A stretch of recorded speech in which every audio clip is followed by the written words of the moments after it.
Hi friends, మేమైతే 31st కోసం అయితే నాటుకోడి చికెన్ను కట్టెల పొయ్యి మీద వండుదామని ఫిక్స్ అయినాం. మంచిగా చికెన్ అయితే కట్ చేసి పెట్టుకొని అన్నీ కట్ చేసి పెట్టుకున్నాం.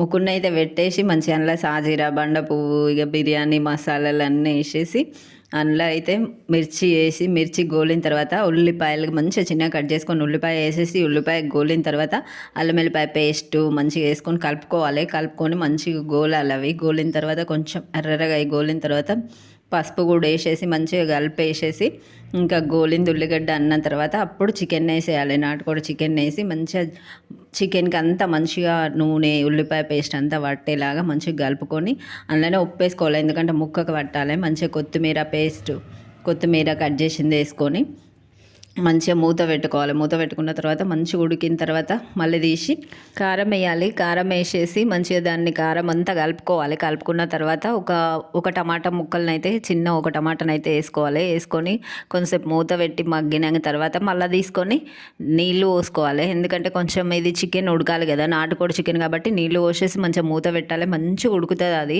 కారం అన్నీ దానికి పట్టేసి మంచిగా ఉడికిన తర్వాత మళ్ళీ మీదకెళ్ళి మసాలా వేసుకోవాలి. గరం మసాలా వేసి మంచిగా మళ్ళీ ఉడకనియాలి. ఇది నాటుకోడి కాబట్టి మంచిగా ఉడకాలి మెత్తగా, అందుకని చెప్పి మంట మంచిగా పెట్టుకోవాలి. మంచిగా ఉడికిన తర్వాత మళ్ళీ మేయించెల్లి కొత్తిమీర ఆకు వేసుకొని దించుకోవాలి. ఒకసారి చూడుర్రి, కొత్త మంచిగా ఉడుకుతుంది. చికెన్ అయితే ఎలా ఉందో చెప్పుర్రి, నాటుకోడి చికెన్. వీడియో చూసిన వాళ్ళైతే ఛానల్ని లైక్ చేసి సబ్స్క్రైబ్ చేసుకోండి.